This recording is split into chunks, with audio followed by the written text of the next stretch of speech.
தருவீராக. எங்களுடைய கண்களிலிருந்து செதில்கள் விழுந்தருளும்படி நாங்கள் ஜெபிக்கிறோம். மிஷனரி பணியை குறித்தான சரியான புரிந்துகொள்ளுதலை எங்களுக்கு தருவீராக. May our Holy Spirit help us. பரிசுத்த ஆவியானவர் எங்களுக்கு உதவி செய்வீராக. I am inadequate, my knowledge is inadequate, but I pray that your Holy Spirit will help us understand from the scriptures how missionary must be done. ஆண்டவரே, என்னுடைய அறிவு போதுமானது அல்ல. ஆண்டவரே, பரிசுத்த ஆவியானவர் எனக்கு சரியான புரிந்துகொள்ளுதலையும் சரியான எண்ணத்தையும் மிஷனரி பணியை குறித்ததாக தருவீராக. And at the end of this message, make all of us seated here more missionary minded. ஆண்டவரே, இங்க வந்திருக்கிற எல்லாரும் இந்த செய்தியின் முடிவிலே மிஷனரி இருதயம் உள்ளவர்களாக நீர் மாற்றும்படி நாங்கள் ஜெபிக்கிறோம். In Jesus Christ's name I pray. இயேசு கிறிஸ்துவின் நாமத்தில் ஜெபிக்கிறேன் பிதாவே. Amen. Amen. Prophet Hosea once made a statement. தீர்க்கதரிசியாக ஓசியா இப்படிப்பட்டதான ஒரு வாக்கியத்தை சொல்கிறார். In Hosea chapter 4 verse 6. ஓசியா 4ஆம் அதிகாரம் 6ஆம் வசனத்திலே வேதம் சொல்கிறது. He said, "My people are destroyed for lack of knowledge." அங்கே ஓசியா தீர்க்கதரிசி சொல்கிறார், என்னுடைய ஜனங்கள் அறியாமையினாலே சங்காரமாகிறார்கள். My dear Christian friends in Trichy town, I want to tell you something. Trichy பட்டணத்தில் இருக்கிற அருமையான என்னுடைய கிறிஸ்தவ நண்பர்களே, உங்களுக்கு ஒரு காரியத்தை சொல்ல விரும்புகிறேன். If we do not have an understanding of what God's word says on any issue, we will be destroyed. We are on the road to destruction. That's what the Bible says. வேதம் எல்லா காரியத்தையும் குறித்து என்ன சொல்கிறது என்று சரியான அறிவு நம்முடைய வாழ்க்கையில இல்லாவிட்டால் நம்முடைய வாழ்க்கையில நாம் சீர்கெட்டு போவோம், அழிந்து போவோம். And that is particularly true about the subject of mission, which I will deal with the limited understanding I have.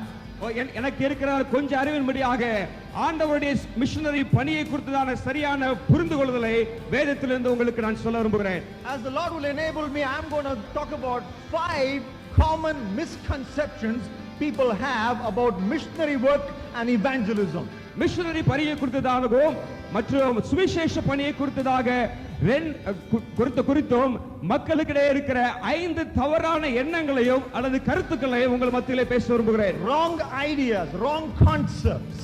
தவறான எண்ணங்கள், தவறான கருத்துக்கள், misconceptions. தவறான எண்ணங்கள். The first misconception.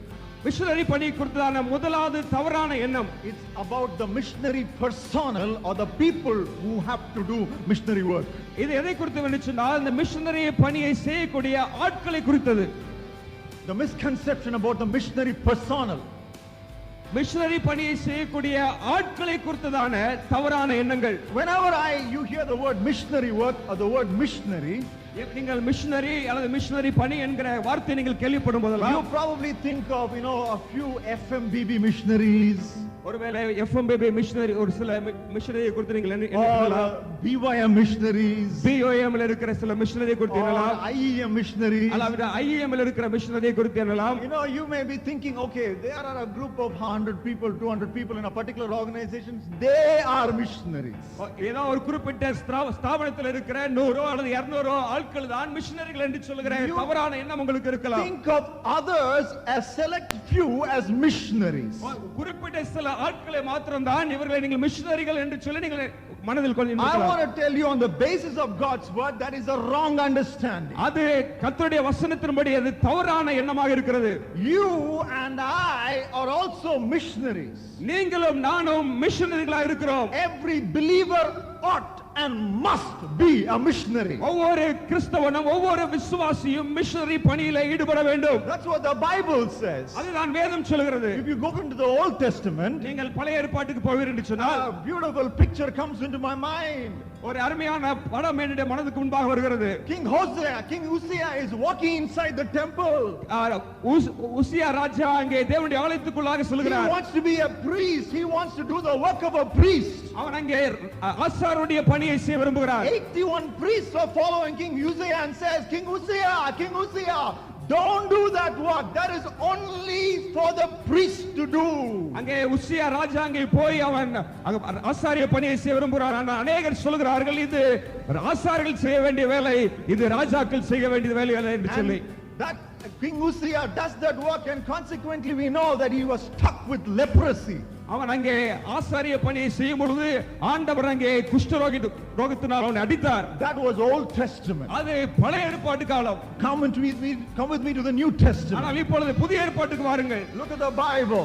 வேதத்தை பாருங்கள். Look at what Peter says. பேதுரு என்ன சொல்கிறார்? In 1 Peter chapter 2. 1 பேதுரு 2ஆம் அதிகாரம் verse 9. 9ஆம் வசனத்திலே வாசிக்கிறோம். Peter writes, but you are not like that. நீங்கள் அப்படி அல்ல என்று சொல்லி For பேதுரு you are சொல்றார். a chosen people. நீங்கள் தெரிந்து கொள்ளப்பட்ட ஜனம். You are a kingdom of priests. நீங்கள் ஆசாரிய கூட்டமா இருக்கிறீர்கள். Who? யார் என்று சொன்னால் You. யார்? நீங்கள். Every believer. ஒவ்வொரு விசுவாசியும். Everyone who has called on the name of Jesus. You are a priest. இயேசுவின் நாமத்தை அறிக்கை செய்கிற ஒவ்வொருவரும் நீங்கள் ஆசாரிய ஊழியத்தை செய்ய The வேண்டும். unseen body of Christ is called a kingdom of priests in the Bible. தேவனுடைய சபை அது ஆசாரிய கூட்டமாக இருக்கிறது. God's holy nation. நீங்கள் தெரிந்து கொள்ளப்பட்ட ஜனம், பரிசுத்த ஜாதியாக His இருக்கிறீர்கள். own possession. ஆண்டவருக்கு சொந்தமானவர்கள். This is so that you can declare the goodness of God to those who don't know it yet. That is why you are called out of darkness. உங்களை அந்தகாரத்திலிருந்து தம்முடைய ஆச்சரியமான ஒளியிடத்திற்கு வரவழைத்தவருடைய புண்ணியங்களை அறிவிக்கும்படியாக ஆண்டவர் உங்களை இப்படியாக மாற்றியிருக்கிறார். All of us are called to be priests who have to declare the glory of God to those who don't know it yet. We are missionaries. இயேசுவை குறித்து அறியாத ஜனங்களுக்கு இயேசுவுடைய சுவிசேஷ ஒளியை கொண்டு செல்வது நம் அனைவரோடு கூட கடமையாக பணியாக இருக்கிறது. That's what we understand from the prophecy of Joel. யோவேலுடைய திருக்கதரிசன புத்தகத்திலிருந்து அதுதான் நாம் பார்க்கிறோம். In the last days, கடைசி நாட்களிலே God said, I will pour out my spirit on all flesh. மாம்சமான யாவர் மேலும் என் ஆவியை ஊற்றுவேன். Your sons and daughters will prophesy. குமாரரும் குமாரத்திகளும் திருக்கதரிசனம் Your சொல்வார்கள். young men will see visions. உங்களுடைய வாலிபர்கள் தரிசனங்களை Your old காண்பார்கள். men will dream dreams. உங்களுடைய முதியோர்கள் சொப்பனங்களை காண்பார்கள். In those days I will pour out my spirit upon all my servants. கடைசி நாட்களிலே என்னுடைய மாம்சமான யாவர் மேலும் ஊழியக்காரர்கள் யாவர் மேலும் என்னுடைய ஆவியை ஊற்றுவேன் என்று சொல்லி In இயேசு that சொன்னார். prophecy in the book of Joel, the word all is used 2 times. All people. அங்கே யோவேல் புத்தகத்திலே எல்லாரும் மேலும் என்கிற வார்த்தை 2 முறை அங்கே பயன்படுத்தப்பட்டுள்ளது. We are all called to be prophets who proclaim the message of God. நாம் எல்லாரும் ஆண்டவருடைய பார்வையிலே தீர்க்கதரிசிகளாக இருக்கிறோம். ஆண்டவருடைய சுவிசேஷத்தை அறிவிப்பதற்காக. What is the primary message of a prophet? ஒரு தீர்க்கதரிசியுடைய அடிப்படையான செய்தி என்ன? What is the first message of every prophet? ஒவ்வொரு தீர்க்கதரிசியுடைய முதல் செய்தி என்ன? Or what should be the main message of every prophet? ஒவ்வொரு தீர்க்கதரிசியுடைய முக்கியமான செய்தி என்ன? Look into your Bibles in Acts chapter 10. அப்போஸ்தலர் நடபடிகள் 10ஆம் அதிகாரத்தை திருப்பிக் கொள்ளுங்கள். Acts chapter 10 and verses 42 and 43. அப்போஸ்தலர் 10ஆம் அதிகாரம் 42 43ல வாசிக்கிறோம். There we see the apostles say he has commanded us to preach to the people.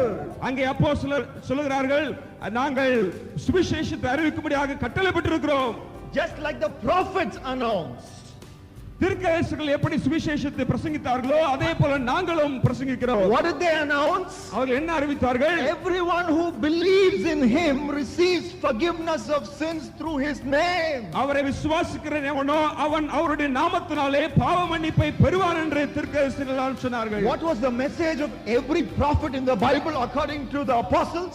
அப்போஸ்தலர்கள் சொல்லும் பொழுது தீர்க்கதரிசிகளுடைய செய்தி என்ன என்று சொல்கிறார்கள்? Everyone who believes in Jesus will receive forgiveness of sins through his name.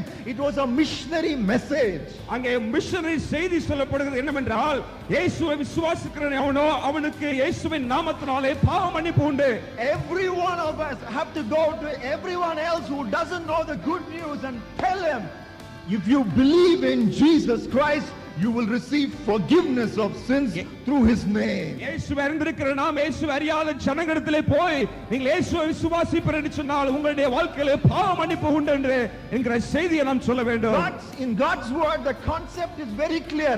Everyone who is a believer should reach out to everyone who is not a believer. ஆகவே ஆண்டவருடைய செய்தி தெளிவாக இருக்கிறது. வசனத்திலே வாசிக்கிறோம், இயேசுவை அறிந்த எல்லாருமே எல்லா இடத்திலும் எல்லாருக்கும் நாம் சுவிசேஷத்தை அறிவிக்க வேண்டும். And if you come to the book of Revelation, the last book of the Bible, வேதத்திலே கடைசி புத்தகமாக வெளிப்படுத்தின விசேஷத்திலே பார்க்கிறோம். you read Revelation chapter 1 verse 6. வெளிப்படுத்தல் 1ஆம் அதிகாரம் 6ஆம் வசனத்திலே இப்படி பார்க்கிறோம். The Bible says, வேதம் சொல்கிறது, the body of believers in heavens they say, பரலோகத்தில் இருக்கிற ஜனங்கள் இப்படியாக சொல்கிறார்கள், he has made us his kingdom and his priests who serve before God his Father. நம்முடைய பிதாவாகிய தேவனுக்கு முன்பாக நம்மை ராஜாக்களும் ஆசாரியர்களும் ஆக்கின அவருக்கே மகிமை உண்டாவதாக. He has made us நம்மை அவர் ராஜாக்களாய் மாற்றினார். Us from every tribe and people and nation and language, us believers, we are to be missionaries. எல்லா கோத்திரத்திலும் எல்லா பாஷைக்காரர்களும் எல்லா தேசத்துக்காரர்களும் ஆண்டவராகிய இயேசுவை அறிந்திருக்கிற ஒவ்வொருவரும் ஆண்டவருடைய சுவிசேஷத்தை அறிவிக்க வேண்டும். As the Samsung multinational company says often, Samsung என்கிற சர்வதேச அந்த கம்பெனி இப்படியாக சொல்கிறது, God also says everyone is invited to do the task of missionary work. Everyone's invited. எல்லாருமே சுவிசேஷ பணியை செய்ய அழைக்கப்படுகிறீர்கள். There is a famine in Samaria. There's a famine in Samaria. ஒரு சில இடங்களிலே பஞ்சம் உண்டாயிருக்கிறது. Famine in Samaria. சமாரியாவிலே பஞ்சம் உண்டாயிற்று. People are dying. அங்கே ஜனங்கள் மரித்துக் கொண்டிருந்தார்கள். If you want to know the exact depth of this famine, you should walk into a kitchen inside a Samaritan home. அங்கே அந்த பஞ்சத்தினுடைய கொடுமையை பற்றி நீங்கள் அறிய வேண்டும் என்று சொன்னால் சமாரியா பட்டணத்தில் இருக்கிற ஒரு வீட்டினுடைய சமையல் அறைக்கு நீங்கள் செல்ல வேண்டும். Two housewives are talking. அங்கே ரெண்டு வீட்டில் இருக்கிற பெண்கள் பேசிக் கொள்கிறார்கள். They have come to a deal. அங்கே ஒரு உடன்பாடுக்கு வருகிறார்கள். For the afternoon meal, we will cook your son and eat your son. அங்கே ஒரு ஸ்திரீ சொல்கிறாள், மத்தியான உணவுக்கு உன்னுடைய பிள்ளையை சமைத்து சாப்பிடுவோம். But only if for the night meal will if you give your child for the cooking. உன்னுடைய பிள்ளையை ராத்திரி உணவுக்காக நீ கொடுப்பாய் என்று சொன்னால் இப்பொழுது என்னுடைய பிள்ளையை வெட்டி சாப்பிடுவோம், ராத்திரி உன்னுடைய பிள்ளையை வெட்டி சாப்பிடுவோம். This was the extent of famine. அப்படியாக அந்த பஞ்சத்தினுடைய கொடுமை இருந்தது. Why was there famine in Samaria? ஏன் சமாரியா பட்டணத்திலே பஞ்சம்? Because around the Samaria was blocking all the food supplies was a great army. அங்கே சமாரியா சுற்றிலும் பல ராணுவங்கள் அங்கே ஆகாரத்தை தடை செய்கின்றன. The army of Arameans. அரேபிய ராணுவங்கள் அங்கே ஆகாரம் வரமுடியாதபடிக்கு தடை செய்கிறது. In this time there were 4 lepers living inside Samaria. அங்கே 4 குஷ்டரோகிகள் அங்கே சமாரியாவிலே உட்கார்ந்திருந்தார்கள். They were already dying because people had nothing to give them. ஆகவே அவர்களுக்கு கொடுக்க ஒன்றுமே இல்லாதபடினாலே அவர்கள் செத்து கொண்டிருந்தார்கள். If people don't have food for themselves and they're eating their own children, what food they will give to lepers who are beggars? ஆக தங்களுக்கே சாப்பாடு இல்லாத சூழ்நிலை ஜனங்கள் குஷ்டரோகிகளுக்கு எப்படி கொடுப்பார்கள்? So they said, let us go outside the city. ஆகவே குஷ்டரோகிகள் சொன்னார்கள், நாம் பட்டணத்துக்கு வெளியே போவோம். If the enemies attack and kill us, it's all right. சத்துருக்கள் நம்மை கொன்றால் பரவாயில்லை, செத்து போவோம். Even if we are inside the city, we are going to die of hunger anyway. இங்கே பட்டணத்தில் இருந்தாலும் நாம் பசியினால சாகதான் போகிறோம். And they go into the enemy camp. நாம் அங்கே சத்துருடைய பாளையத்திற்குள்ளாக செல்வோம். When they went there, அவர்கள் அங்கே சென்ற பொழுது there was pin drop silence. அங்கே மிகவும் அமைதி அங்கே ஏற்பட்டது. And they go inside the camp and there's nobody there. அங்கே பாளையத்திற்குள்ளாக அந்த குஷ்டரோகிகள் சென்ற பொழுது அங்கே ஒருவரும் இல்லை. And they eat the food and drink the wine. அங்கே நன்றாக புசித்து அவர்கள் திராட்சரசம் பானம் பண்ணினார்கள். And finally one of them said to the other person, கடைசியில் எல்லாம் புசித்து குடித்த பிற்பாடு ஒரு குஷ்டரோகி இன்னொரு குஷ்டரோகி சொன்னார், this is not right. இது சரியல்ல. This is wonderful news. இது நற்செய்தி. We are not sharing it with anyone. நாம் யாரிடத்திலே பகிர்ந்து கொள்ளாமல் இருக்கிறோம். If we wait until morning, நாம் காலை வரை நாம் சும்மா இருப்போம் என்று சொன்னால் there will be a terrible calamity upon us. நம்ம மேலே குற்றம் சுமரும். Let's go back. நாம் திரும்பி போவோம். Let's go tell our brothers and sisters. நம்முடைய சகோதர சகோதரிகளே போய் சொல்லுவோம். Let them know there is a place where they can find bread and they don't have to die in famine. அங்கே ஆகாரம் இருக்கிறது என்று சொல்லி நம்முடைய சகோதர சகோதரிகளை சொல்லுவோம். அவர்கள் சாக வேண்டிய அவசியம் இல்லை. இங்கே வந்து ஆகாரத்தை சாப்பிடட்டும். You know where to find bread for life. உங்களுக்கு ஜீவன் கேற்ற ஆகாரம் எங்க கிடைக்கும் என்று சொல்லி உங்களுக்கு தெரியும். You know the Lord Jesus Christ who is the bread of life. இயேசுதான் ஜீவ அப்பமாக இருக்கிறார். If you know the Lord Jesus Christ, நீங்கள் இயேசுவை அறிந்திருப்பீர்கள் என்று சொன்னால் you are a missionary to those who don't know the bread of life, Jesus. இயேசுவாகிய ஜீவ அப்பத்தை அறியாத ஜனங்களுக்கு நீங்கள் தான் மிஷனரிகளாக இருந்து அந்த சத்தியத்தை எடுத்து செல்ல வேண்டும். You are the missionary. நீங்கள் தான் மிஷனரிகள். It's not just a select group of people, but you. ஏதோ குறிப்பிட்ட சில ஜனங்கள் மாத்திரமல்ல, எல்லாரும் மிஷனரிகளா இருக்கிறோம். And if you don't have this realization, இந்த உணர்வு உங்களுடைய வாழ்க்கையில இல்லாவிட்டால் I want to tell you on the basis of God's word, ஆண்டவருடைய வசனத்தின் அடிப்படையில் உங்களுக்கு சொல்ல விரும்புகிறேன், this is not right. இது சரியல்ல.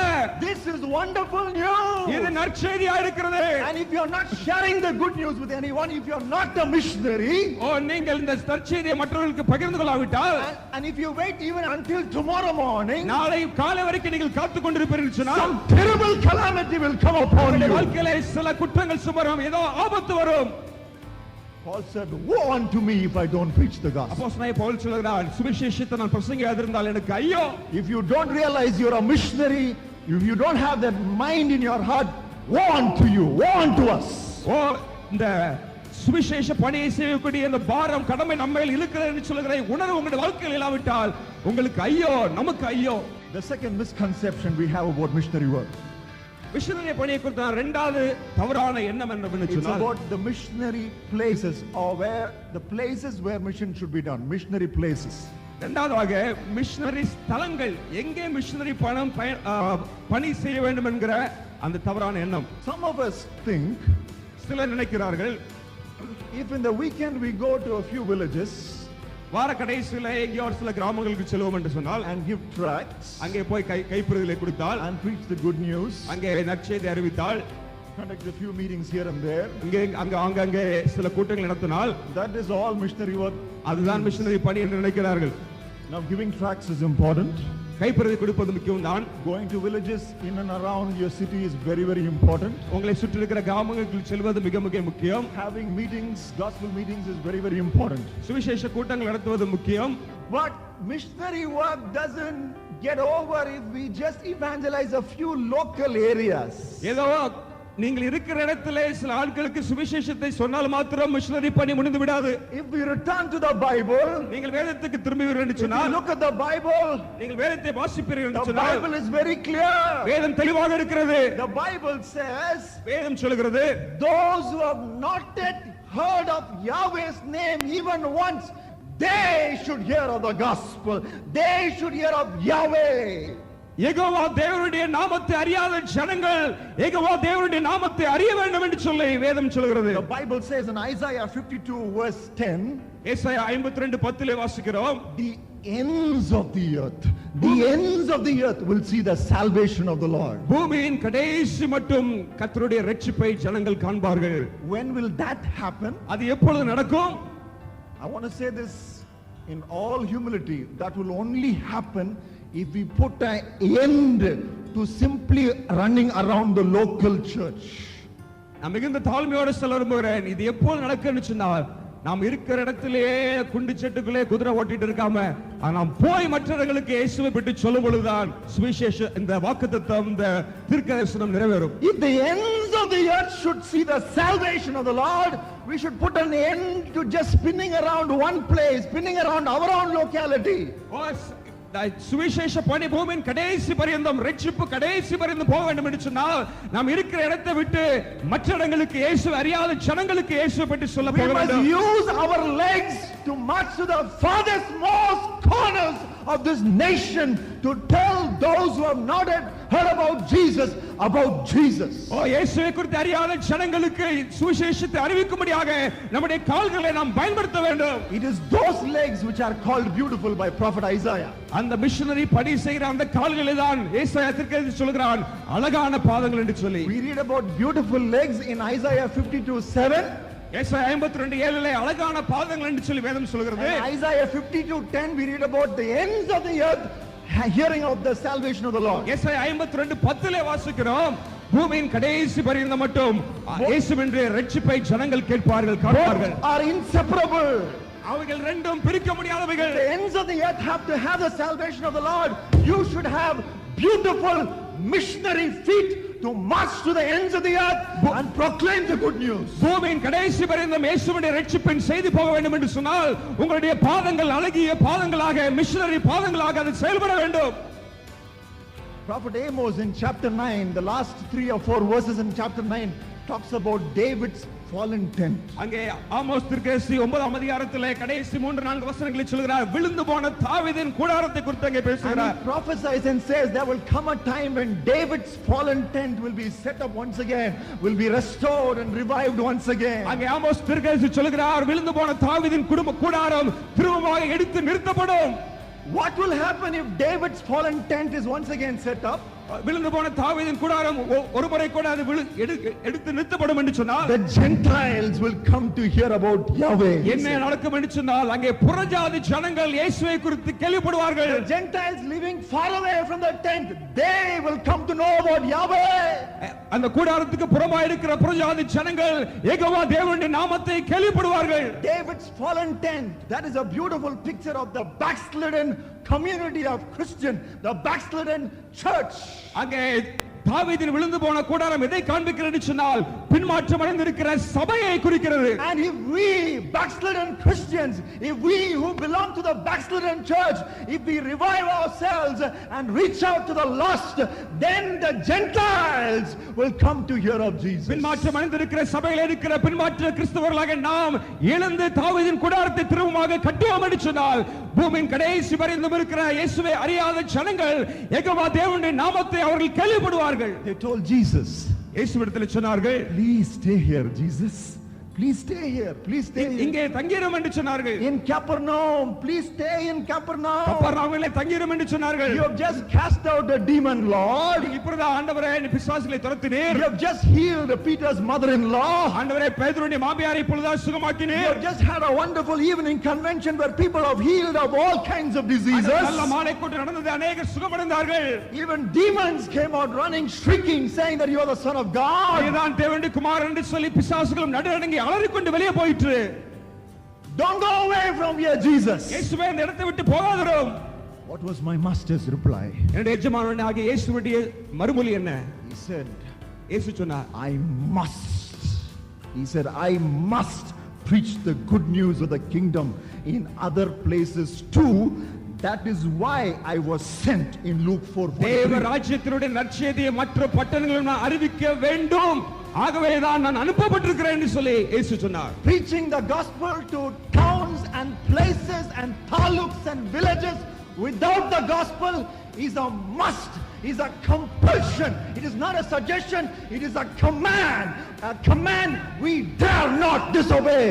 இயேசுவுடைய செய்தியை கேள்விப்படாத பட்டணங்கள், கிராமங்கள், தாலுகாக்கள், கிராமங்களிலே இயேசுவை குறித்து சொல்லிதான் ஆக வேண்டும். இது ஒரு ஆலோசனை அல்ல, இது இயேசுவுடைய கட்டளை. இதற்கு நாம் கீழ்ப்படிந்துதான் ஆக வேண்டும். My master said, என்னுடைய எஜமானாகிய இயேசு சொன்னார், I have other sheep. I have other sheep. என்னுடைய பேர் அறியாத மற்ற ஆடுகளும் உண்டு. They are not in the sheep pen. ஓ, இந்த ஆட்டு மந்தையில் அவைகள் இல்லை. I must go bring them. அவைகளை நான் கொண்டு வர வேண்டும். They too will listen to my voice. அவைகளும் என்னுடைய சத்தத்தை கேட்கும். And they will be one flock under one sheep. அப்பொழுது ஒரே மந்தையும் ஒரே மேய்ப்பனுமாக இருக்கும். What is happening in India? இந்தியாவில் என்ன நடக்கிறது? How many sheep are in and how many sheep are out? எத்தனை ஆடுகள் உள்ளே இருக்கிறது, எத்தனை ஆடுகள் வெளியே இருக்கிறது? Why are we always going after sheep that are already in? ஏன் எப்பொழுதுமே தேவனுடைய ராஜ்யத்துக்குள்ள இருக்கிற ஆட்டையை தேடி போய் Why கொண்டிருக்கிறோம்? is it that we don't copy the master who went after the sheep? 99 sheep was inside, only one sheep was outside.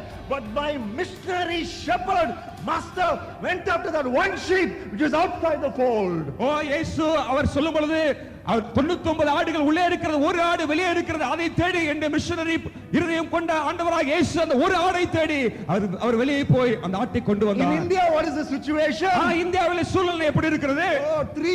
Only 3 out of 100 sheep are inside. ஆனால் இங்கே 3% தான் உள்ளே இருக்கிறது. You say 4, well it's okay. 4 out of 100 are inside. ஒருவேளை நான் 4ன்னு சொல்லலாம், 4 தான் உள்ளே இருக்கானா? You say 5, I give it to you. 5 out of 100 sheep are ஒருவேளை நீங்க inside. 5% சொல்லலாம், சரி 5% தான் உள்ளே இருக்கிறார்கள். Okay, maximum 7 sheep are inside out of 100. அதிகபட்சமாக 7 ஆடுகள் தான், 7% ஆடுகள் தான் உள்ளே இருக்கிறது. Why do we keep on spinning around the 7 who are inside? Yeah. When untold millions are still untold.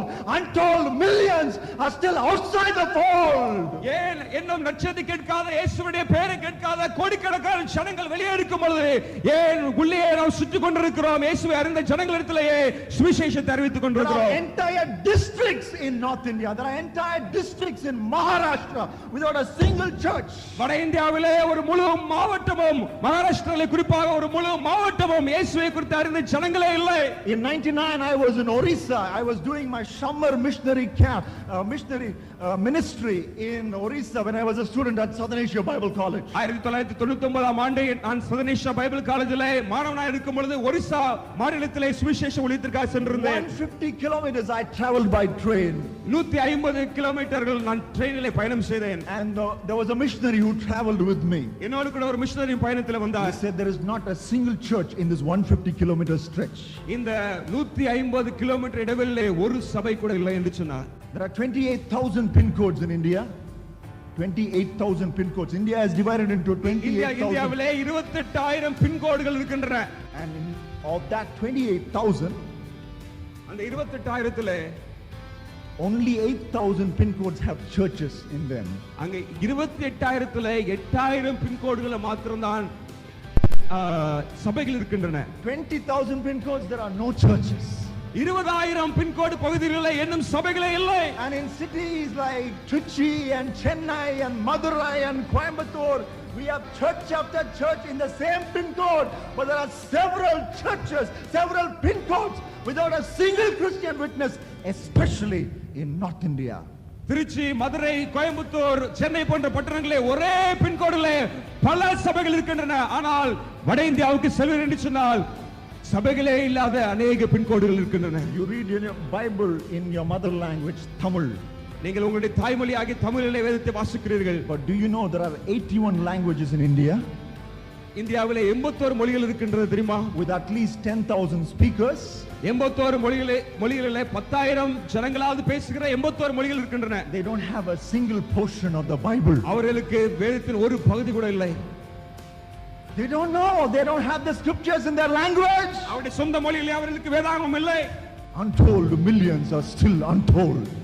கோடிக்கணக்கான ஜனங்கள் இன்னும் சுவிசேஷத்தை கேள்விப்படாமல் இருக்கிறார்கள். What is our priority? நம்முடைய முக்கியத்துவம் என்ன? Our priority should be what Isaiah said in Isaiah 66:19. ஏசாயா 66:19 ஏசாயா சொன்ன காரியம் நமக்கு முக்கியத்துவமாய் மாறட்டும். That should be our motto. That should be our goal. That should be our passion. Every Christian's passion and dream. கிறிஸ்தவனுடைய முக்கியமான குறிக்கோள், முக்கியமான வாஞ்சை, இதய துடிப்பாக இது மாறட்டும். This was Isaiah's dream. இது ஏசாயாவுடைய சொப்பனமாக இருந்தது. That was the dream given to him by Yahweh. அது யெகோவா தேவனால் அவனுக்கு கொடுக்கப்பட்ட ஒரு தரிசனம். I will send to those who survive to be messengers to the nations, and he names 5 nations, and to all the lands beyond the sea that have not heard my name or seen my glory. 66:16 of Isaiah. 16 வசனத்திலே வாசிக்கிறோம், கர்த்தர் அக்கினியாலும் தமது பட்டயத்தாலும் மாம்சமான எல்லாரோடும் வழக்காடுவார். Isaiah 66:19. 19 வசனம், நான் அவர்கள் ஒரு அடையாளத்தை கட்டளையிடுவேன், அவர்கள் தப்பினவர்களை என் கீர்த்தியை கேளாமலும் என் மகிமையை காணாமலும் இருக்கிற ஜாதிகளின் தேசங்களாகிய தர்ஷீஷுக்கும் பில்விலில் இருக்கிற பூலுக்கும் லூதுக்கும் தூபாலுக்கும் யாவானுக்கும் தூரத்தில் இருக்கிற தீவுகளுக்கும் அனுப்புவேன். அவர்கள் என் மகிமையை ஜாதிகளுக்குள்ளே அறிவிப்பார்கள். In places where people have not heard about Yahweh, messengers will go. யாவே யெகோவா தேவனுடைய நாமத்தை கேட்காத ஜனங்களிடத்திலே நான் செய்தியாளர்களை அனுப்புவேன். In places where they have not seen the glory of Yahweh, I will send messengers. Jehovah தேவனுடைய மகிமையை காணாத ஜனங்களிடத்திலே நான் ஜனங்களை அனுப்புவேன். This is God's dream. இது ஆண்டவருடைய கனவாக இருக்கிறது. What is your dream? உன்னுடைய கனவு என்ன? Will you cooperate with God's dream? ஆண்டவருடைய கனவோடு இதய துடிப்போடு நீனும் இணைந்து கொள்வாயா? Would you go to places where God would have you to go, in places where they have not seen his glory or heard his name? ஆண்டவராகிய இயேசுவுடைய பெயரை கேட்காத, அவருடைய மகிமையை காணாத ஜனங்களிடத்திலே போய் இயேசுவை குறித்து சொல்ல ஆயத்தமா? நீங்கள் செய்ய வேண்டும். The third misconception we have about missions. Missionary பணியை குறித்தான மூன்றாவது தப்பான எண்ணம் என்னவென்று சொன்னால், First was about the missionary personnel. முதலாவது மிஷனரி பணியை செய்யக்கூடிய ஆட்கள். Secondly, there was a misconception about missionary places. இரண்டாவதாக மிஷனரி ஸ்தலங்களை குறித்ததான தவறான எண்ணம். The third misconception is about missionary partnership. மூன்றாவதாக மிஷனரி பங்காளர்கள் என்கிற அதை குறித்தான தவறான எண்ணங்கள். Then the Bible talks about missionary partnership. tells us about three important responsibilities we have. Missionary பணியில் உள்ள அந்த பங்காளத்துவத்தை குறித்து மூன்று காரியங்களை வேதாகம் சொல்கிறது. We have to pray for missionary work first of all. நாம் எப்படி மிஷனரி பணியில் நம்ம ஈடுபடுத்திக் கொள்வது என்று சொன்னால் மூன்று காரியம் இருக்கிறது. ஒன்று, நாம் மிஷனரி பணிக்காக ஜெபிக்க வேண்டும். We have to give for missionary work. இரண்டாவதாக மிஷனரி பணிக்காக கொடுக்க வேண்டும். And we have to go for missionary work. மூன்றாவதாக மிஷனரி பணிக்காக நாம் செல்ல வேண்டும். You know, Christians are generally happy to do the first two. முதல் ரெண்டையும் ரொம்ப எளிதாக கிறிஸ்தவர்கள் செய்து விடுகிறார்கள். Well, many of us, I'm sure, are praying for India and missionary work. இந்தியாவில் இருக்கிற மிஷனரி பணிக்காக நாம் உண்மையாக ஜெபிக்கிறோம். And some of us don't mind giving 100 rupees or 200 rupees, whatever comes from our hand. We are ready to give for missionary work. Missionary பணிக்காக நாம் ஏதோ 100 ரூபாய் 200 ரூபாய் கொடுக்க ஆயத்தமா இருக்கிறோம். But the third thing we forget. ஆனால் மூன்றாவது காரியத்தை நாம் மறந்து விடுகிறோம். We just do the first two or just one of the three. That is enough. That is all right. That's enough. இந்த மூன்றிலே ரெண்டோ அல்லது ஒன்றோ செய்துவிட்டு போதும் என்று சொல்ல நினைக்கிறோம். But that is not correct. ஆனால் அது சரியல்ல. If you look at the Bible, நீங்கள் வேதத்தை பார்ப்பீர்கள் என்று சொன்னால், the Bible makes it imperative that all of us give equal emphasis and importance to all three areas of missionary partnership. வேதத்திலே இந்த மூன்று காரியத்துக்கும் சரியான முக்கியத்துவத்தை சரியான பங்கை நாம் கொடுக்க வேண்டும் என்று சொல்லி வேதம் கண்டிப்பாக சொல்கிறது. See the example of the Lord Jesus. இயேசுவுடைய மாதிரியை பாருங்கள். In Luke chapter 10, லூக்கா 10ஆம் அதிகாரத்திலே he is giving a message to the disciples. அங்கே தம்முடைய சீஷர்களுக்கு இயேசு செய்தியை சொல்கிறார். He said, pray to the Lord of the harvest that he should send workers into the harvest field. அங்கே சீஷர்களுக்கு சொல்கிறார், அறுப்புக்கு எஜமான் தம்முடைய அறுப்புக்கு வேலையாட்களை அனுப்பும்படியாக ஜெபியுங்கள். He is talking about missionary praying. அங்கே மிஷனரி பணிக்காக ஜெபிப்பதை குறித்து சொல்கிறார். And in the third verse, second and third verse, if we read, he says, go, you go. அங்கே இரண்டாவது மூன்றாவது வசனங்களை வாசிப்பேன் சொன்னால் போங்கள் என்று சொல்கிறார். So going, missionary going cannot be divorced or separated from missionary praying. Missionary பணிக்காக செல்வது மிஷனரி பணி that the gospel will be preached in every place and the name of Yahweh, the name of Jesus will be heralded in every town and village. எல்லா பட்டணங்களும் கிராமங்களும் இயேசுவின் நற்செய்தி சுவிசேஷம் பிரசங்கிக்கப்பட வேண்டும் என்று சொல்லி நாம் ஜெபிக்க வேண்டும். What did Amos do? Amos என்ன செய்தார்? He was praying one day. ஒரு நாள் அவர் ஜெபித்துக் கொண்டிருந்தார். Oh, I invite you to walk into the prayer room of prophet Amos.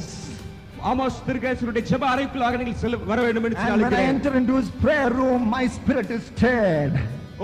அவருடைய ஜெப அறைக்குள்ளாக செல்லும் பொழுது எனக்குள்ள ஒரு பயம் உண்டாகிறது.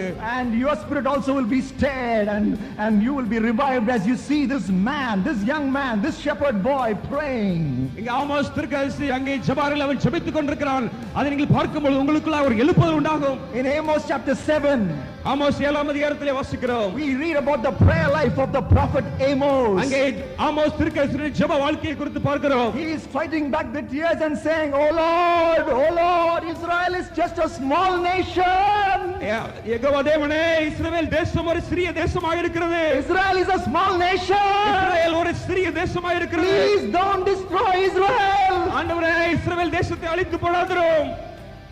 He's crying. He's an interceder for Israel. அவர் இஸ்ரவேல் தேசத்துக்காக மன்றாடி ஜெபிக்கிறார். He doesn't pray just once.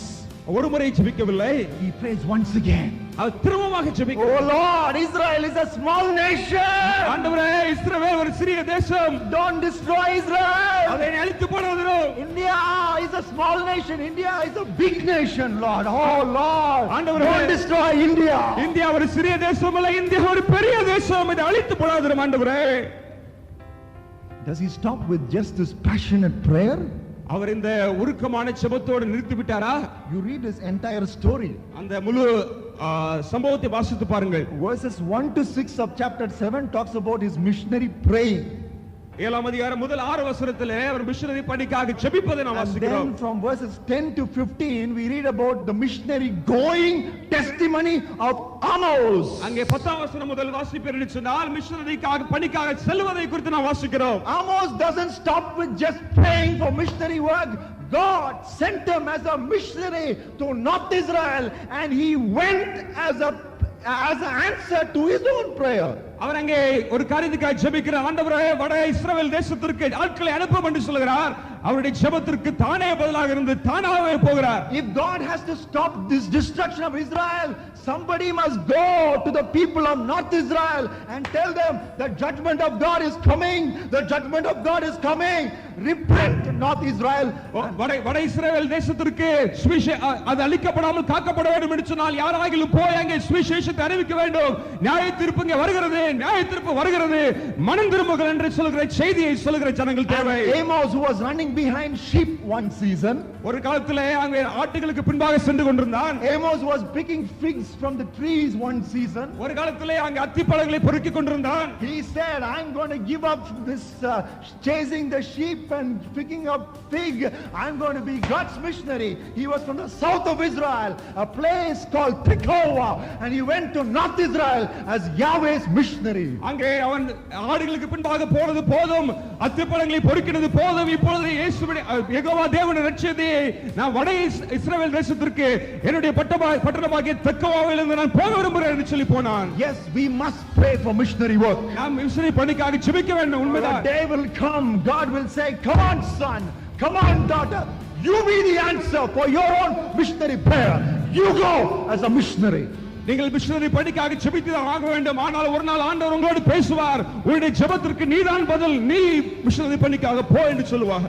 The fourth misconception we have about missionary work. Missionary பணியை குறித்தான நான்காவது தவறான கருத்து அல்லது எண்ணம் என்னவென்று சொன்னால், it's concerning the missionary pull. இது மிஷனரி பணிக்கான ஒரு ஈர்ப்பு, இதை குறித்துதானது. We have wrong ideas as to how we should become a missionary. இன்றைக்கு அநேகருக்கு எப்படி நாம் மிஷனரிகளாக இருக்க வேண்டும் என்று என்பதை குறித்து தவறான எண்ணங்கள் இருக்கிறது. How we must choose to become a missionary. What is the method? I mean, how does God call us to be missionaries? எப்படி ஆண்டவர் மிஷனரி பணிக்காக என்னை அழைப்பார் என்கிற எண்ணங்கள் இருக்கின்றன. How will God pull me into the missionary task? Missionary பணிக்காக என்னை எப்படி ஆண்டவர் அழைப்பார் என்கிற காரியம் உங்களுக்கு மனதில் இருக்கலாம். Some people are waiting for that vision to come, saying God should appear to you and tell you, you my son must be a missionary. நீங்கள் எல்லாரும் சில நேரத்தில் நினைக்கலாம், ஆண்டவர் எனக்கு தரிசனமாகி ஆண்டவர் என்னோடு நேரடியாக முகமுகமாக பேச வேண்டும், மகனே நீ மிஷனரி பணிக்காக போக வேண்டும் என்று சொல்லி என்ன நினைக்கிறீர்கள்? Read Isaiah chapter 6 a million times. Isaiah chapter 6. ஏசாயா 6ஆம் அதிகாரத்தை பல முறை நீங்கள் வாசித்து பாருங்கள். God says, அங்கே ஆண்டவர் சொல்கிறார், whom shall I send? யாரை நான் அனுப்புவேன்? Who will go for me? யார் எனக்காக போவார்? Whom shall I send? யாரை நான் அனுப்புவேன்? Who will go for me? எனக்காக யார் போவார்? And you know what Isaiah said? ஏசாயா என்ன சொன்னான் தெரியுமா? Here am I, send me. ஆண்டவரே இதோ அடியேன் இங்கே இருக்கிறேன், என்ன அனுப்பு. Did God say, Isaiah, will you go? ஆண்டவர் ஏசாயாவை பார்த்து, ஏசாயாவே நீ போ என்று சொன்னாரா? God spoke generally. ஆண்டவர் பொதுவாக தான் பேசினார். He said, whom shall I send? யாரை அனுப்புவேன்னு சொல்லி Who will go for me? எனக்காக யார் போவார்? God spoke generally. ஆண்டவர் பொதுவாக தான் பேசினார். But Isaiah took that call personally and volunteered. ஆனால் ஏசாயா தனக்கென்று சொல்லி எடுத்து தானாகவே அவன் மிஷனரி பணிக்காக சென்றார். It's like the maths teacher who wrote 2 + 2 = what, and she looked into the classroom. அங்கே ஒரு கணக்கு வாத்தியார் அங்கே 2 கூட்டல் 2 என்று சொல்லி போட்டு அதுக்கு பதில் 1 என்று போட்டு she looked into the classroom. அங்க உள்ள மாணவர்களை பார்த்தார். And little Johnny is sitting there and said, madam, I know the answer. அங்கே ஒரு சின்ன டோனி எழும்பி நின்று எனக்கு பதில் தெரியும் என்று சொன்னாள். She didn't ask that fellow whether she knew the answer, but he volunteered to answer. அங்கே ஆசிரியை அந்த மாணவரிடத்திலே யார் பதில் சொல்வார்னு சொல்லவில்லை, அந்த மாணவன் தானாகவே எந்திரிச்சு பதில் சொன்னார். God says, even today, whom shall I send? ஆண்டவர் இன்றைக்கும் ஆண்டவர் இந்த அழைப்பை கொடுக்கிறார். Who will go for me? எனக்காக யார் போவார்? God is looking for Isaiah who will volunteer. Here am I, send me. ஓ தன்னார்வமாகவே மிஷனரி பணிக்காக செல்லுகிற ஏசாயாக்களை ஆண்டவர் தேடுகிறார். He is looking for willing volunteers who will volunteer themselves to do missionary work. தானாகவே மனமுகந்து உற்சாகமாக செல்லுகிற அநேக மிஷனரிமார்கள் இன்றைக்கு ஆண்டவருக்கு தேவை. What is God's question? ஆண்டவருடைய கேள்வி என்ன? God's question is always, why haven't you been working in the vineyard? ஆண்டவர் தேவனுடைய கேள்வி என்னவென்று சொன்னால், நீ ஏன் என்னுடைய திராட்சை தோட்டத்திலே வேலை செய்யவில்லை? His question in Matthew 26 is, why haven't you, my son, my daughter, why haven't you been working in the vineyard? அங்கே மத்தேயு 20ஆம் அதிகாரத்திலே ஆண்டவராகிய இயேசு சொல்கிறார், என்னுடைய திராட்சை தோட்டத்திலே ஏன் நீ பணி செய்யாமல் சும்மா இருக்கிறாய்? You read the Bible from Genesis to Revelation, never he asked anybody who is working, why are you working in the vineyard? அங்கே ஆதியாகமத்திலிருந்து வெளிப்படுத்தல் விசேஷம் வரைக்கும் வாசித்து பாருங்கள். ஆண்டவருடைய ஊழியத்தை செய்து கொண்டிருக்கிற ஒருவரை கூட பார்த்த ஆண்டவர் ஏன் ஊழியம் செய்து கொண்டிருக்கிறாய் என்று சொல்லி கேட்கவில்லை. I never called you, why are you working? நான் உன்னை அழைக்கவே இல்லை, ஏன் வேலை செய்கிறாய் என்று சொல்லி யாருக்கு பார்த்து கேட்கல. But he always asks, why haven't you been working? ஆனால் ஆண்டவர் அநேக வேளை கேட்கிறார், நீ ஏன் சும்மா இருக்கிறாய்? He is asking you, why haven't you been working in the vineyard? நீ ஏன் வேலை செய்யாமல் சும்மா இருக்கிறாய்? Why are you just warming the seat of your church Sunday after Sunday? ஏன் உன்னுடைய சபையின் நாற்காலிகளை தேய்த்து சூடாக்கி கொண்டு போய் கொண்டிருக்கிறாய்? Why are you a liability to me? Why are you a waste for me? Why are you a problem for me? நீ ஏன் எனக்கு தேவையில்லாதவனாக பிரயோஜனமற்றவனாக இருக்கிறாய்? Why haven't you been working? நீ ஏன் வேலை செய்யக்கூடாது? He never asks, why are you working? நீ ஆண்டவர் என்னைக்குமே ஏன் வேலை செய்கிறாய் எனக்காக சொல்லி கேட்பது. It is like God is like a little bit like Jacob. Jacob one day got very angry with his 12 sons. ஒரு நாள் யாக்கோபு தன்னுடைய 12 குமாரர்களை குறித்து கோபமடைந்தான். In Genesis 42:1 and 2 we read, one day he asked them that they were in severe famine, and he asked them, why are you standing around and looking at one another? ஒரு நாள் யாக்கோபு தன்னுடைய குமாரர்களை பார்த்து சொன்னான், ஏன் இங்க பஞ்சமா இருக்கிறீர்கள், ஒருவரை பார்த்து சும்மா இருக்கிறீர்கள்? Why are you standing around? Hey, I got 11 sons. You sons, why are you looking at each other like that? எனக்கு 11 குமாரர்கள் இருக்கிறார்கள், நீங்கள் ஒருத்த மூஞ்ச ஒருத்தன் பார்த்துட்டு இருக்கீங்களே, சும்மா இருக்கிறீங்களே? I have heard there is grain in Egypt. எகிப்து தேசத்திலே தானியம் இருக்கிறது. Go down and buy for us, buy some for us before we die. நாம் மரிப்பதற்கு முன்பாக நமக்காக சில தானியங்களை வாங்கி வாருங்கள் என்று சொன்னார். That's what God says. அதுதான் ஆண்டவர் சொல்கிறார். Untold millions of Indians are perishing without Jesus. இயேசு இல்லாமல் கோடிக்கணக்கான ஜனங்கள் இந்தியாவில் அழிந்து கொண்டிருக்கிறார்கள். He is the way. இயேசுதான் வழி. He is the truth. அவர்தான் சத்தியம். If they don't hear of Jesus, they will die in their sins and go to eternal hell. இயேசுவை குறித்து அவர்கள் அறியாமல் இருப்பார்கள் சொன்னால் அவர்கள் மரித்து நித்திய நரகத்துக்கு செல்வார்கள். You know that? நீ உங்களுக்கு தெரியும் அது? Is that knowledge itself not enough for you to start as a missionary? அந்த அறிவு மாத்திரம் உங்களுக்கு சுவிசேஷ பணி செய்வதற்கு போதாதா? Why are you standing and looking at each other? நீங்க சும்மா ஒருவரை பார்த்து கொண்டிருக்கிறீர்கள். Why are you merely jumping up and down? நீங்க சும்மா குதித்து கொண்டிருக்கிறீர்கள். Why are you simply doing high jump? ஏன் ஹை ஜம்ப் குதித்து கொண்டிருக்கிறீர்கள்? Why don't you do long jump?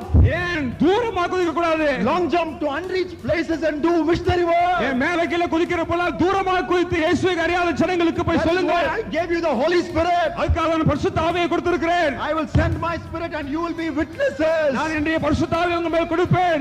அப்பொழுது நீங்கள் சாட்சிகளாய் இருப்பீர்கள். In Jerusalem, எருசலேமிலே சாட்சிகளாய் இருப்பீர்கள். hometown, உங்களுடைய சொந்த ஊரிலே, in Judea and Samaria, in your neighboring states, ஒரு யூதேயா சமாரியாவிலே உங்களை சுற்றி இருக்கிற மாநிலங்களிலே, to the ends of the earth, to every place where Jesus is still not named. பூமியின் கடைசி பரியந்தம் இயேசுவின் நாமத்தை அறியாத ஜனங்கள் எல்லாருக்கும் சுவிசேஷத்தை அறிவிக்க Holy வேண்டும். Spirit was not given not just so that we can do high jump inside the church, but take up long jump to reach the unreached with Jesus Christ. ஆவியானவர் நமக்கு கொடுக்கப்பட்டது ஏதோ சபைக்குள்ளாக குதித்துக் கொண்டிருப்பதற்கு அல்ல, தூரமாக ஜனங்களை பார்த்து அவர்களுக்கு போய் சுவிசேஷத்தை அறிவிப்பதற்காக. Come over and tell us was a vision Paul saw once. Come over and tell us. அங்கே பவுல் ஒரு சொப்பனம் கண்டான், வந்து எங்களுக்கு சுவிசேஷம் சொல்லுங்கள் என்று மக்கோதேனியருக்கு சொன்னார்கள். A man from Macedonia in a dream which Paul saw said, come over and tell us. Oh Paul, come over and tell us. அங்கே மக்கோதேனியா பட்டணத்தில் இருந்த ஒரு மனுஷர் வந்து பவுலுடைய தரிசனத்திலே, நீ வந்து எங்களுக்கு சுவிசேஷத்தை சொல்லு. You know something? உங்களுக்கு ஒன்று தெரியுமா? You don't have to see it in a dream today. அந்த சொப்பனங்களை உங்களுக்கு நீங்க பார்த்து தான் செய்யணும்னு இல்ல. You see it in reality. நீங்க உண்மையிலேயே பார்க்கிறீர்கள். You talk to BYM missionaries. நீங்கள் BYM மிஷனரிகளிடம் பேசி பாருங்கள். You talk to FMBB missionaries. FMBB மிஷனரிகளிடம் பேசி பாருங்கள். You talk to the Assembly of God work going on at Bairak in northern part of UP on the border with Nepal. Nepal பார்டர்ல அங்கே உத்தரப்பிரதேசத்திலே அங்கே Assemblies of God ஊழியங்கள் நடைபெறுவதை போய் பாருங்கள். You talk with any missionary who has taken the courage to walk down to the unreached village and town and preach the gospel. ஆண்டவராகிய இயேசுவின் நற்செய்தியை துணிந்து இயேசு அறியாத ஜனங்களுக்கு கொண்டு சென்ற மிஷனரிடத்திலே பேசி பாருங்கள். You know what is one common response that we get? அவரிடத்திலிருந்து நாம் கேட்கக்கூடிய ஒரு பொதுவான காரியம் என்னவென்று தெரியுமா? Why didn't you come and tell this earlier? Why didn't you come and tell about Jesus earlier? ஏன் எங்களுக்கு இயேசுவை குறித்து முன்பாகவே நீங்க சொல்லிருக்க கூடாது? You don't need to wait for a dream. In a dream, a man from Kashmir come and tell you, come over and tell us. You see it in reality. அங்கே காஷ்மீர்ல இருந்து யாரோ உங்களுக்கு சொப்பனத்துல வந்து அங்க வந்து சொல்ல வேண்டிய அவசியம் இல்லை. நீ உண்மையாக தேசத்தில் நடக்கிற காரியங்களை பார்க்கிறீர்கள். When there is reality, challenge in reality for you, why should God waste his dreams on you? ஆண்டவர் உங்களுக்கு உண்மையாகவே வெளிரகமாக எல்லாவற்றையும் காண்பிக்கும் பொழுது ஏன் ஆண்டவர் உங்களுக்கு ஒரு சொப்பனத்தை குறித்து அவர் வீணாக்க வேண்டும்? I am a writer. I spend time writing articles to reach and revive the young people. நான் வாலிபர்களை சந்திப்பதற்காகவும் அவர்களுக்கு உயிர்மீட்சி உண்டாக்குவதற்காகவும் பல ஆர்டிகல்ஸ் நான் எழுதுகிறேன். Last year I wrote an article on how a Christian young man should use the internet. கடந்த வருஷத்திலே நான் ஒரு பத்திரிகையில் ஒரு காரியத்தை எழுதுறேன், எப்படி இன்டர்நெட்டை வாலிபர்கள் பயன்படுத்த வேண்டும் என்று. And I got an email from a young man. ஒரு வாலிபனிடத்தில் இருந்து ஒரு இமெயில் எனக்கு வந்தது. I don't know him, but he wrote to me. அவனை பற்றி எனக்கு தெரியாது, அவன் எனக்கு ஒரு பதில் எழுதினான். He said, I wish I had heard this, I had read this earlier. இதை குறித்து நான் ஏற்கனவே முந்தையே கேள்விப்பட்டிருந்தால் நலமா இருக்குமே என்று சொன்னான். Duke did not write it earlier. He failed in his duty. Duke அது முதலாகவே செய்யவில்லை, தன்னுடைய கடமையை தவறிவிட்டார். Several young people have failed in this duty. There are people ready to receive the gospel, but you have failed in your duty to go as missionaries to them. இன்றைக்கு சுவிசேஷத்தை கேட்க அநேக ஜனங்கள் காத்துக் கொண்டிருக்கிறார்கள். நாம் நம்முடைய பணியிலே நாம் தவறிவிட்டோம். The missionary pull is the need of the people around. See the need, you go as a missionary. உங்களை மிஷனரி பணிக்காக இழுக்கக்கூடிய காரணம் என்னவென்று சொன்னால், மிஷனரி பணியில் இன்னைக்கு தேவைகள் அநேகம் இருக்கிறது, ஜனங்களுடைய தேவை அதிகமா இருக்கிறது, இயேசு அறியாத ஜனங்கள் இருக்கிறார்கள், அதுவே உங்களை ஈர்க்க வேண்டும். The final misconception we have about missionary work. Missionary பணியை குறித்தான கடைசியான தவறான எண்ணம் என்பதை குறித்து நாம் பார்க்க போகிறோம். It's about the mission period, or the period, the time in which missionary work should be done. Missionary பணி செய்ய வேண்டிய வேலை, அதை குறித்தான தவறான எண்ணம். நேரம். There was a young man. அங்க ஒரு வாலிபன் இருந்தான். It was a church board meeting. அங்க சர்ச்ல போர்ட் மீட்டிங் நடந்தது. And in that board meeting he stood up. அந்த போர்ட் மீட்டிங்ல அந்த மனிதன் எழும்பி நின்றார். He said, I'm going to go as a missionary to India. நான் இந்தியாவுக்கு ஒரு மிஷனரியாக நான் போகிறேன். You know what the bishop said? Bishop என்ன சொன்னார் தெரியுமா? Sit down, young man. வாலிபனே உட்காருன்னு சொன்னார். Sit down, don't be excited. Sit down. ரொம்ப பரவசம் அடைஞ்சிராத, உட்காரு. If God wants to reach India, he will do it in his own time. நீ இந்தியாவை ஆண்டவர் சந்திக்க வேண்டும் என்று சொன்னால் அவர் தம்முடைய நேரத்தில் அதை சந்திப்பார். I thank God that young man did not sit down. நான் ஆண்டவரை நன்றி செலுத்துகிறேன் என்று சொன்னால் அந்த வாலிபன் உட்காரவில்லை. And when I go to heaven, I'm going to meet that young man who became the great William Carey, and I'm going to meet him and I want to thank him. Thank you, you did not sit down. நான் பரலோகத்துக்கு செல்லும் பொழுது அந்த missionary ஆகிய William கேரியை பார்ப்பேன். நான் அவரிடத்தில் சொல்லுவேன், ஆண்டவருக்கு நன்றி செலுத்துகிறேன், நீ அன்றைக்கு போர்ட் மீட்டிங்ல உட்காரவில்லை, இந்தியாவுக்கு வந்தாய் என்று சொல்லி அவருக்கு நன்றி செலுத்துவேன். Carey read his Bible right. William carry தன்னுடைய வேதத்தை சரியாக வாசித்தார். He understood from the Bible God's time for doing missionary work is now. இயேசுவினுடைய சுவிசேஷ பணியை செய்யக்கூடிய வேலை இதுவே என்பதை புரிந்து கொண்டார். That is why he refused to sit down when his bishop told him to sit down. அவரே பிஷப் அங்கே உட்கார சொல்லும் பொழுது அவர் உட்கார்றதுக்கு மறுத்தார். He came to India. India தேசத்துக்கு அவர் வந்தார். He landed at Calcutta. அவர் கல்கத்தா பட்டணத்துக்கு வந்தார். He translated the Bible into 40 Indian languages. இந்திய மொழிகளிலே 40 மொழிகளிலே வேதாகமத்தை மொழிபெயர்த்தார். He was a missionary. அவர் மிஷனரியாக இருந்தார். He understood the urgency of doing missionary work. சுவிசேஷ ஊழியத்தை செய்வதற்கான அந்த முக்கியத்துவத்தை அவர் அதிகமாக அறிந்தார். My young friends, now is the time. இதுதான் வேலை, இதுதான் நேரம் சுவிசேஷ ஊழியத்தை செய்வதற்கு. மோசே, I want you to be the leader of my people who are in bondage in Egypt. என்னுடைய ஜனங்கள் அடிமைத்தனத்தில் இருக்கிறார்கள், அவளை கொண்டு வருவதற்கு எனக்கு ஒரு தலைவன் தேவை. Lord, I am a stammerer. அவன் சொன்னான், ஆண்டவரே நான் திக்குவாயன், let me improve my communication skills. ஆண்டவரே நான் தொடர்பு கொள்கிற அந்த திறமையை நான் வளர்த்துக் கொள்ளட்டும். Let me go to some English fluency classes. ஆண்டவரே ஆங்கிலத்தில் சரளமாக பேசுவதற்கான then I will think of coming, Lord. பிற்பாடு நான் ஊழியம் செய்ய வரேன் ஆண்டவரே. No, Moses. இல்லை மோசே, you gotta come now. நீ இப்பொழுது வர வேண்டும். If you want, you take your brother as your spokesman, but you gotta come now. ஒருவேளை அவனுக்கு திக்குவா என்று சொன்னால் உன்னுடைய சகோதரனை அழைத்துக் கொண்டு வா, ஆனால் இதுதான் நேரம். And Moses came. மோசே வந்தார். What about you? உங்களை பற்றி என்ன? Jeremiah, Jeremiah, I want you to be the prophet unto the nations.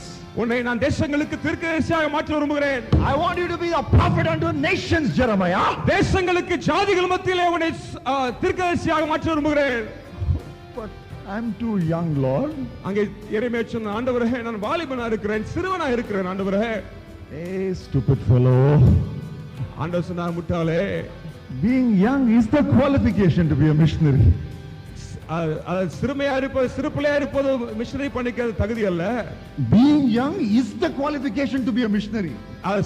சிறு பிள்ளையா வாலிபனா இருப்பதுதான் சரியான தகுதி. இதுதான் நேரம், இப்பொழுதுதான் வர வேண்டும் என்று சொன்னார். When you are 80 and 90 and 100, you need 10 missionaries to serve you. அங்க நீ 80 70 90 வயசா இருக்கும்போது உனக்கு 10 மிஷனரி தேவை உனக்கு ஊழியம் செய்யறதுக்கு. That time lavatory journey will be very difficult, going to the toilet. அங்க ஒரு டாய்லெட்டுக்கு போயிட்டு வரதுக்கே 10 பேர் வேணும். So when lavatory journey is difficult, what missionary journey will you undertake?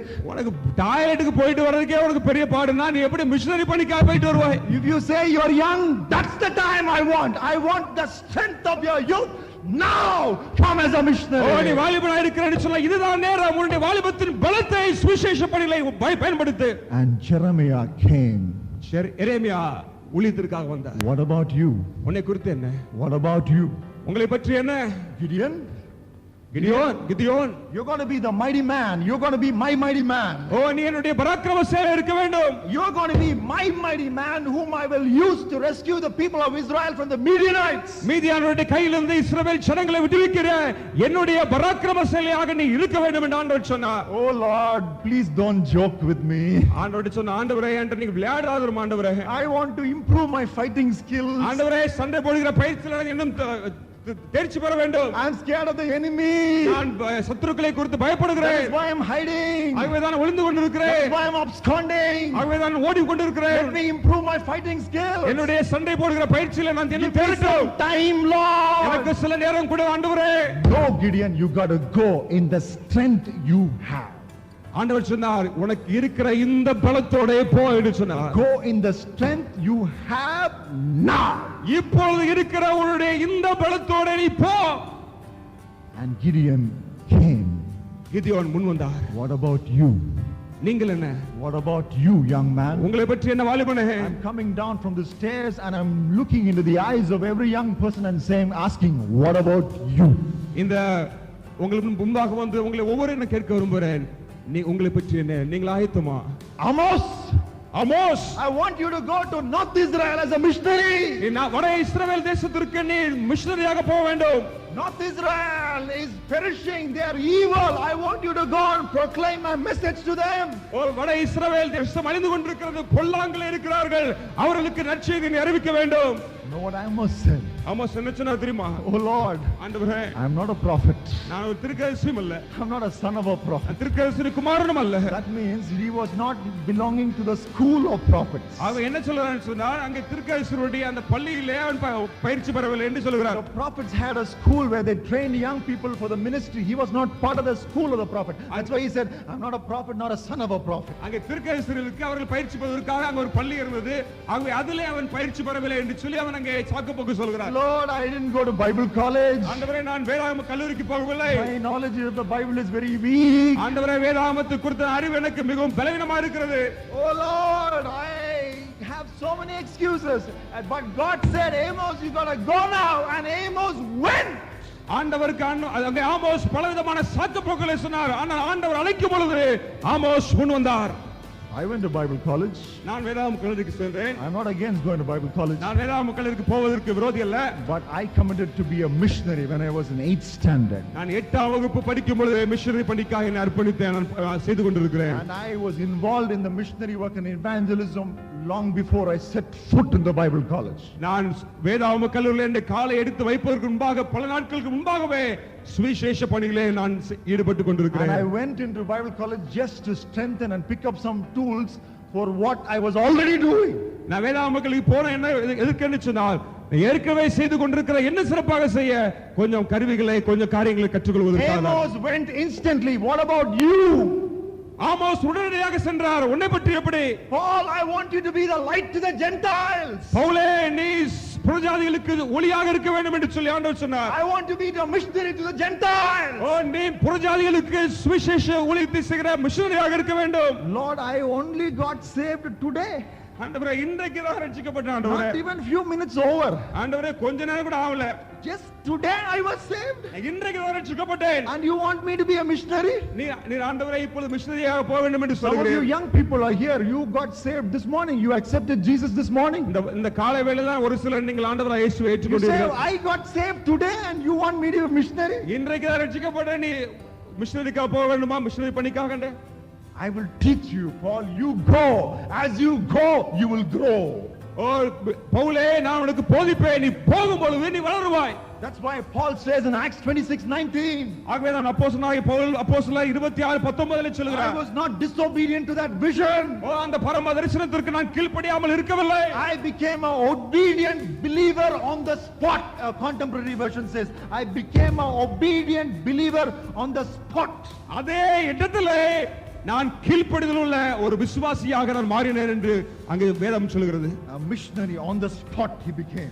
அந்த இடத்திலே தானே ரட்சிக்கப்பட்ட உடனேயே அவன் மிஷனரியாக The மாறினான். Bible says without delay he started preaching about Jesus. தாமதம் என்று சுவிசேஷத்தை அவன் பிரசங்கித்தான் என்று வேதம் சொல்கிறது. Esther, Esther, I want you to go into the king's palace and speak to the king on behalf of the Jews. யூதர்களுக்காக நீ ராஜாவின் அரண்மனைக்குள்ளாக சென்று நீ பேச வேண்டும் என்று சொல்லி மொர்தெகாய் சொன்னான். I want you to go. நீ போக வேண்டும். Oh Lord, ஆண்டவரே, the king has got hundreds of wives. ஆண்டவரே, அங்கே ராஜாவுக்கு பல மனைவிகள் இருக்கிறார்கள், நூற்றுக்கணக்கான மனைவிகள். And he will pick and choose any he likes. We can't pick and choose when to meet him. He has to call for us. Otherwise we can't go. அவரே யாரை தெரிந்து கொள்கிறாரோ அவருக்கு தான் போக முடியும் மனைவியா. நம்ம போய் என்ன மனைவி ஆயிட்டுன்னு சொல்ல முடியாது. I don't know when my turn will come. என்னுடைய வேலை எப்பொழுது வரும் என்று எனக்கு தெரியாது. It might take many months or even years. அது பல மாதங்கள் ஆகலாம், பல வருஷங்கள் ஆகலாம். That's what Esther tried to say in the beginning. அதுதான் எஸ்தர் ஆரம்பத்திலே சொல்ல விரும்பினாள். But she went. ஆனால் போனாள். She went. போனாள் உள்ளே. She said, if I perish, I perish, but I will go. நான் செத்தாலும் சாகிறேன், ஆனாலும் போவேன் என்று சொல்லி தைரியமாக போனாள். What about you? உங்களை குறித்து என்ன? What about you? உன்னை குறித்து என்ன? Will you go now? இப்பொழுது போய் Will you ஆயத்தமா? volunteer to become a missionary now? ஓ, தன்னார்வமாக நீ போய் ஆயத்தமா Will இருக்கிறாயா? you say, here am I, send me? இங்கே இருக்கிற நடிகன் என்னை அனுப்பும் என்று சொல்ல Will you ஆயத்தமா? parents say, my children, they are for missionary work, I am willing to send them? ஓ, என்னுடைய பிள்ளைகளை மிஷனரி ஊழியத்திற்காக அனுப்ப ஆயத்தமா இருக்கிறேன் என்று 7 சொல்ல ஆயத்தமா? times the Bible says in the Old Testament, the firstborn belongs to the Lord. 7 times. 7 முறை வேதத்திலே நாம் வாசிக்கிறோம். பழைய ஏற்பாட்டிலே முதற் பலன்கள், முதல் நாள் பிறந்த பிள்ளைகள் எல்லாம் கர்த்தருக்குரியவர்கள். Every Monday, Tuesday, Wednesday, till every day of the week you need to remember that command, and that is how you should raise children, that they, the firstborn, they belong to the Lord. திங்கட்கிழமை, செவ்வாய், புதன், வியாழன், வாரத்தில் ஒவ்வொரு நாளும் இந்த கற்பனையை நீங்கள் மனதிலே கொண்டு வர வேண்டும். முதல் பிறந்தது எல்லாம் கர்த்தருக்குரியது. God has given us one son, my wife and I. எனக்கும் என்னுடைய மனைவிக்கு ஒரு மகனை கொடுத்திருக்கிறார். There he is in the last row. அங்கே பின்பாக இருக்கிறான். And we have given him a missionary name because we want him to be a missionary. அவனை மிஷனரியாக அனுப்ப வேண்டும் என்கிற எண்ணத்தோடு மிஷனரி பெயர் வைத்திருக்கிறோம். We have named him Dale after Miles Coverdale, the Bible translator. கவர்டேல் என்கிற ஒரு ஊழியக்காரர், வேதாமத்தை மொழிபெயர்ப்பாளருடைய பெயரை வைத்திருக்கிறோம். The first man to give us the full copy of the English Bible was the British Bishop Miles Coverdale. We have named him after him because we want him to be the part and parcel of the great missionary work, the great relay race of missionary work in India. ஆங்கில வேதாமத்தை முழுமையாக கொடுத்த முதல் மொழிபெயர்ப்பாளர் யாருன்னு சொன்னால் அந்த miles கவர்டேல் என்கிறவர். அவருடைய பெயரை அவருக்கு வைத்திருக்கிறோம். அவனும் வருங்காலத்திலே ஒரு நல்ல மிஷனரியாக பணியாற்ற What வேண்டும். about you parents? Will you decide that you're going to brainwash your children to become missionaries? உங்களுடைய பிள்ளைகளுக்கு நீங்கள் ஆண்டவர் மிஷனரிக்கு தான் போக வேண்டும் என்று சொல்லி அவருடைய நீங்கள் மூளையை நீங்கள் ஆயத்தப்படுத்த வேண்டும். You send them for max tuition, but you decide today that you will take missionary tuition for them daily. நீங்கள் பிள்ளைகளை கணக்கு நீங்க டியூஷன் அனுப்புறீர்கள், மிஷனரி பணியை செய்ய வேண்டும் என்பதற்காக நீங்க டியூஷன் அனுப்புங்கள். Will you decide? நீங்கள் அது தீர்மானம் செய்ய ஆயத்தமா? Now. இப்பொழுது Now. இப்பொழுது I want you to close your eyes with me. என்னோடு கூட கண்களை மூடுங்கள். God says, if not you, then who? நீ இல்லாவிட்டால் யார் என்று ஆண்டவர் சொல்கிறார். If not here, then where? இப்பொழுது இங்கே இல்லாவிட்டால் எங்கே? If not now, then what? Then when? இப்பொழுது இல்லாவிட்டால் எப்பொழுது? Young person, God's call comes to you right now. ஆண்டவருடைய அழைப்பு உனக்கு நேராக வருகிறது. He says, whom shall I send? நான் யாரை அனுப்புவேன்? Who will go for me? எனக்காக யார் போவார்? India is perishing. இந்தியா அழிந்து கொண்டிருக்கிறது. Only one life. Only one life. ஒரே ஒரு வாழ்க்கை. It will soon be past. அது சீக்கிரமாய் கடந்து போகும். Whatever you do for Jesus shall only last. ஓ இயேசுவுக்காக நீ எதை செய்கிறாய் அது மாத்திரம்தான் நித்தியமாக வரும். If you say, I want to volunteer to be a missionary. ஓ நான் மிஷனரி ஊழியத்திற்காக நான் ஆயத்தமா இருக்கிறேன் என்று சொன்னார். Just get up from your seat, young man. ஓ உன்னுடைய இருக்கையிலிருந்து எழும்பி நில்லு. Young man, just get up. வாலிபனே எழும்பி நில்லு. If you want to be a missionary and you say, Lord Jesus, send me. ஓ நான் மிஷனரியா இருக்க விரும்புகிறேன் ஆண்டவரே என்னை அனுப்பும் என்று சொல்கிற வாலிபர்கள் எழும்பி நில்லுங்கள். Young person, get up. வாலிபனே எழும்பி நில். Just get up. எழும்பி நில்லுங்கள். If you say God is calling me to be a missionary, ஆண்டவர் என்னை ஊழியத்திற்கு அழைக்கிறார் என்று சொல்லி ஒரு உணர்வு like வந்திருக்கிறது. Isaiah, volunteer. ஏசாயா அவன் தானாகவே முன்வந்தான். I want you to get up, young man. வாலிபனே எழும்பு. And I want parents who have decided to brainwash their firstborn for missionary work to get up. உங்களுடைய முதல் பிறந்த குழந்தையை ஆண்டவருடைய ஊழியத்திற்காக நீங்கள் ஆயத்தப்படுத்த விரும்புகிறேன், அவனை அனுப்ப விரும்புகிறேன், அவர்களை பயிற்சி வைக்க விரும்புகிறேன் சொன்னால் எழும்பி நில்லுங்கள். Parents, please get up. எழும்பி நில்லுங்கள். If you have decided in God's presence ஓ நீங்கள் தேவ சமூகத்திலே அந்த தீர்மானத்தை எடுப்பீர்கள் என்று சொன்னால் that you will brainwash your firstborn as a missionary, உங்களுடைய முதல் பிறந்த பிள்ளையை அவர்கள் மூளை சலவை செய்து எப்படியாவது மிஷனரி பணிக்கு தான் போக வேண்டும் என்கிற தரிசனத்தை கொடுப்பேன். I want you to get up. எழும்பி நில்லுங்க. I want you to be get up. எழும்பி நில்லுங்கள். பெற்றோர்கள் God has spoken to us. ஆண்டவர் நம்மோடு பேசியிருக்கிறார். And young man, if you there is still at least one young person who say, I volunteer, I'm not going to go as a missionary tomorrow, but I volunteer to be a missionary, I want you to get up. ஓ நான் நாளைக்கு போக விரும்பல, ஆனால் ஆண்டவர் என்னை நிச்சயமான போவேன் என்கிற ஒரு தீர்மானம் எடுக்கிறவர்கள் இன்னும் ஒருத்தராக உண்டு. அங்கே எழும்பி நில்லுங்கள். If God has spoken to you, I want you to get up. ஓ ஆண்டவர் உங்களோடு பேசியிருப்பார் என்று சொன்னால் எழும்பி நில்லுங்கள். Don't hesitate. தயக்க வேண்டாம். If this meeting will produce one missionary, I will be the happiest person in this world. I can do 10 somersaults. ஓ இந்த செய்தி முடிவிலே ஒரு மிஷனரி எழும்பினால் அதை குறித்து நான் மிகுந்த மகிழ்ச்சி அடைவேன். God still says, ஆண்டவர் இன்னும் பேசுகிறார். whom shall I send? யாரை நான் அனுப்புவேன்? Who will go for me? எனக்காக யார் போவார்? And if you say like Isaiah, here am I, send me. ஏசாயை போல ஆண்டவரே அடியே இதோ இருக்கிறேன் என்னை அனுப்பும் என்று No matter what your age is, என்ன வயதாக இருந்தாலும் சரி, no matter who you are, நீ யாரா இருந்தாலும் சரி, you can still get up. நீங்கள் எழும்பி நிற்கலாம். You can still get up. எழும்பி நிற்கலாம். எந்த வயதாக இருந்தாலும் சரி, நான் ஆண்டவருக்காக மிஷனரி பணியை செய்ய விரும்புகிறேன் என்பதில் எழும்பி நில்லுங்கள். ஹல்லேலூயா. Jesus. I want these precious people to come forward. நீங்கள் முன்பாக வர வேண்டும் என்று சொன்னார். To be ashamed of. You have taken one of the greatest decisions you possibly can take in your life. உங்களுடைய வாழ்க்கையிலே எடுக்கக்கூடிய மிக முக்கியமான ஒரு தீர்மானத்தை இன்றைக்கு எடுத்துக்கிறீர்கள். With those legs you will travel many miles to preach the gospel, but this is the first few miles you are traveling with those missionary legs. இந்த காலிலே ஆண்டவர் பல மைல்கள் உங்களை கொண்டு செல்வார். இதை சுவிசேஷத்தை அறிவிப்பதற்காக. அதற்கு இப்பொழுது ஒரு சில அடிகள் நீங்கள் எடுத்து வையுங்கள். Please come forward. முன்பாக வாருங்கள். How beautiful are the feet that carry the good news. நற்செய்தியை எடுத்து செல்கிற பாதங்கள் எவ்வளவு அழகா இருக்கின்றன. And I want to invite the man of God present here. இங்கே மத்தியில் இருக்கிற தேவனுடைய